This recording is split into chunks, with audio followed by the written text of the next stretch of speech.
नमस्कार, स्वागत है सभी का आईटीआई एग्जाम में। साथियों, आईटीआई वाले छात्रों के लिए गवर्नमेंट वैकेंसी निकल के आ चुकी है सेल डिपार्टमेंट की ओर से। ठीक है, नोटिफिकेशन में सब कुछ डिटेल आपको बताऊंगा। नोटिस जैसे कि आप लोग स्क्रीन पर देख सकते हैं, यहाँ पर ये वैकेंसी बिल्कुल परमानेंट है, एकदम प्योर सरकारी नौकरी है। इसमें कौन कौन से छात्र अप्लाई कर पाएंगे, कौन कौन सी ट्रेड को मौका दिया गया, पूरी जानकारी मैं इस वीडियो में दूंगा। कैसे आपको फॉर्म अप्लाई करना वो बताऊंगा। नंबर 1 पे मैं बात कर लेता हूँ डियर, ये वैकेंसी है किन किन छात्रों के लिए। सबसे पहले कौन कौन से ट्रेड के जो छात्र है इसमें अप्लाई कर पाए, क्योंकि मेन चीज वही होती है। देखो, इसमें अगर हम आईटीआई वाले छात्रों के लिए बात करें तो इसमें देख सकते हो आप, अटेंडेंट कम टेक्नीशियन की 80 पोस्ट निकली है। और यही आप लोगों के लिए, कौन से आईटीआई वाले छात्रों के लिए। ठीक है, यहां पर आईटीआई सिर्फ पास छात्र मांगा है कि भैया आईटीआई पास होना चाहिए, आप लोग भर सकते हैं। कौन कौन से ट्रेड में, देखो यहां पर बोला है कि भैया इलेक्ट्रिशियन आपके पास होना चाहिए। नंबर 1 पे इलेक्ट्रिशियन की अगर हम पोस्ट की बात करें तो यहां पर देख सकते हो 25 पद इलेक्ट्रिशियन के हैं। उसके बाद फिटर के आ जाओ, फिटर के जो पद हैं वो 28 हैं। इलेक्ट्रॉनिक मैकेनिक के जो पद हैं 10 हैं। मशीनिस्ट जो ट्रेड होती है भाई, उसके भी यहां पर 10 पद हैं। डीजल मैकेनिक जो होते हैं, है ना, वो है 4 पद। और जो कोपा ट्रेड है, जो कोपा ट्रेड से आते हैं, कोपा वाले छात्र बोलते हैं कि सर हमारे लिए वैकेंसी नहीं निकलती है, तो कोपा वालों के लिए वैकेंसी है, लेकिन पद कुल ही 3 है यहाँ पर। और आप लोग देख सकते हैं कौन कौन से भैया पद किस किस में है। तो एसटी में 1 पद है, ठीक है भैया। ओबीसी में कोई पद नहीं है। अनरिजर्व में 2 पद हैं। तो अनरिजर्व में ओबीसी वाले आप अप्लाई कर सकते हो, ठीक है ना, भर सकते हो ओबीसी। अनरिजर्व में डाल देना, कोई दिक्कत की बात नहीं है आप, ठीक है। चलिए, तो अगला जो है मेरे पास, तो ये जो ट्रेड है ये मौका आपको दिया गया है, आप लोग इसमें भर पाओगे, ठीक है। ये जो ट्रेड है आप लोग इनमें फॉर्म भर सकते हो, ठीक है भाई। अब देखो अगला जो कंडीशन आती है भाई, वो उसके बारे में बात लेते हैं कि अगला जो पॉइंट है वो क्या दिया गया है।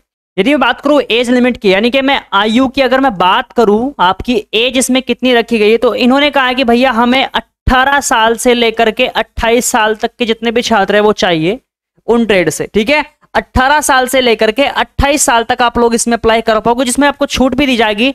देखो यहां पर इन्होंने कहा है कि भैया जितने भी एससी एसटी के छात्र हैं उनको 5 साल की छूट दी जाएगी। जितने भी एससी और एसटी के छात्र हैं, कितने साल की, 5 साल की, ठीक है। तो आप लोग इसमें अप्लाई कर पाओगे। यदि मैं बात करूं यदि एससी एसटी वाले, तो 28 ये 5 साल की आपको छूट ये मिल रही है, यानी कि 33 साल तक एससी एसटी वाले अप्लाई करेंगे।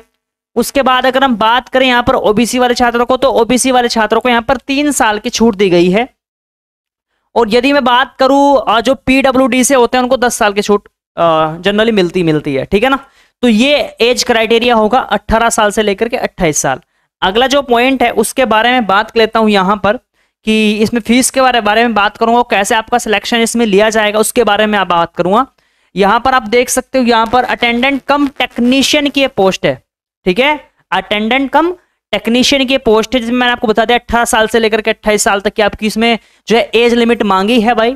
और ये जो ट्रेड वाले हैं, जैसे आपका electrician, fitter, electronic machinist, diesel mechanic होगा, कंप्यूटर ऑपरेटर एंड प्रोग्राम, यानी कि कोपा जो ट्रेड होती है वो भर पाएंगे। बात करते हैं मोड ऑफ सिलेक्शन की, यानी कि चयन प्रक्रिया जो है भैया, आपका चयन कैसे किया जाएगा। देखो इन्होंने कहा है कि भैया हम पेपर आपका लेंगे, है ना, क्योंकि आप लोग जानते हैं भाई सरकारी नौकरी, तो सरकारी नौकरी पेपर लेंगे। पेपर होगा आपका सीबीटी, ठीक है, यानी कि कंप्यूटर पर आपका पेपर होगा, जिसमें अगर हम बात करें 100 सवाल आएंगे आपके, कितने, 100 क्वेश्चन आएंगे। 50 जो सवाल आएंगे आपके टेक्निकल से आएंगे। टेक्निकल से मतलब यानी कि आप इलेक्ट्रिशियन से, तो 50 सवाल आपके इलेक्ट्रिशियन से। जो बाकी के 50 सवाल बचे हैं वो आएंगे आपके जनरल अवेयरनेस के, जीके जीएस जो होता है उससे आपके सवाल यहाँ पर पूछे जाएंगे, ठीक है, 50 क्वेश्चन, ठीक है। ये चीज होगी। उसके बाद अगर मैं बात करूं, इतना आपने क्लियर कर लिया। अब मान लीजिए आपका ये पेपर क्लियर हो जाता है, ठीक है। उसके बाद ये 3 गुना बच्चों को बुलाएंगे, ठीक है, 3 गुना, यानी कि बात करूं मैं 8 या 24, यानी कि 240 स्टूडेंट को ये स्किल टेस्ट के लिए बुलाएंगे।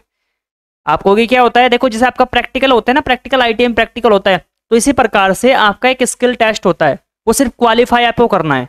जो आपका नंबर मेरिट बनेगी वो सिर्फ आपके सीबीटी एग्जाम पर ही बनेगी। ये जो है स्किल जो टेस्ट, उन्होंने कहा है कि भैया हम आपका ट्रेड टेस्ट या फिर स्किल टेस्ट लेंगे, ये सिर्फ क्वालिफाई नेचर का होगा, आपको क्वालिफाई करना पड़ेगा। जैसे आप लोग इसको क्वालिफाई करोगे आपका यहाँ पर सिलेक्शन हो जाएगा, ठीक है ना। तो ये आपको जो है प्रोसेस पता लग गया सिलेक्शन का। आपका एग्जाम होगा और स्किल टेस्ट होगा, क्लियर है। चलिए, उसके बाद अगला जो है यहाँ पर फिजिकली भी कुछ चीजें बता रखी हैं कि भैया फिजिकली क्या क्या चीजें होनी चाहिए स्टूडेंट के पास। देखो यहां पर गौर फरमाना थोड़ा सा, आपकी हाइट जो है लड़कों की 155 सेंटीमीटर होनी चाहिए, लड़कियों की 143 सेंटीमीटर। जो आपका वजन है मेरे भाई वो 45 किलोग्राम होना चाहिए लड़कों का और लड़कियों का 35 किलोग्राम। उसके बाद आपके चेस्ट है 75 79 आपकी होनी चाहिए और लड़कियों की 70 73 होने चाहिए, ठीक है। उसके बाद बाकी आपका ये विजुअल है जो आपका आईज का होता है, ठीक है। ये जो मेन चीज तो ये है, जहां तक मेरे को मेरा फिजिकल में तो सब लोग स्टैंडर्ड सबका सही होगा, इसमें कोई डाउट नहीं है। क्योंकि जो हैंडीक्राफ्ट है उनके लिए तो अलग से है वैकेंसीज में, ठीक है ना, वो अलग से करेंगे इसमें अप्लाई। उसके बाद अगर मैं बात करूँ डियर, चलो ये तो हो गया बात सिलेक्शन प्रोसेस मैंने बात कर लिया। फीस की मैं बात कर लेता हूँ। फीस जो है भैया हमारे लिए जो वैकेंसी वो है अटेंडेंट कम टेक्नीशियन की, ठीक है ना। आपके लिए जो फीस रखी गई है जनरल और ओबीसी वाले छात्रों को यहाँ पर भरनी है, और जो ईडब्ल्यूएस के छात्र हैं उनको 300 रुपए की फीस जमा करनी पड़ेगी फॉर्म भरते समय।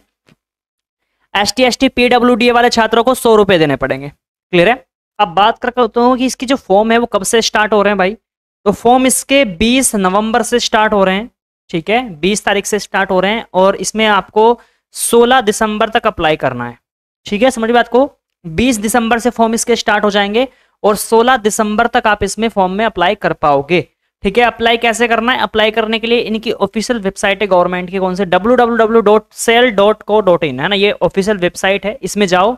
इसमें एक करियर का ऑप्शन आपको मिलेगा, करियर वाले ऑप्शन पे क्लिक करके आप लोग अप्लाई करोगे।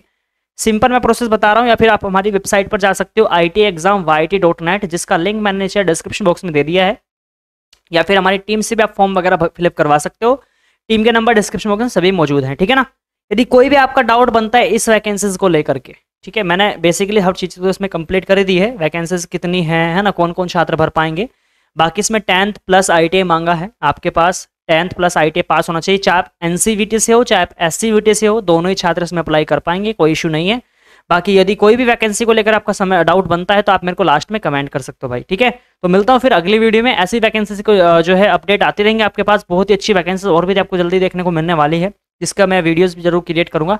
लेकिन यह है कि अगर आप इस क्राइटेरिया को फिलअप कर रहे हो, आपकी ट्रेड है, अगर आप इस मौके को मत छोड़ना, क्योंकि गवर्नमेंट है, सेल डिपार्टमेंट में अच्छी सैलरी मिलती है, ठीक है ना। चलिए तो फिर अगले वीडियो में मिलता हूँ, आज के लिए इतना ही, धन्यवाद।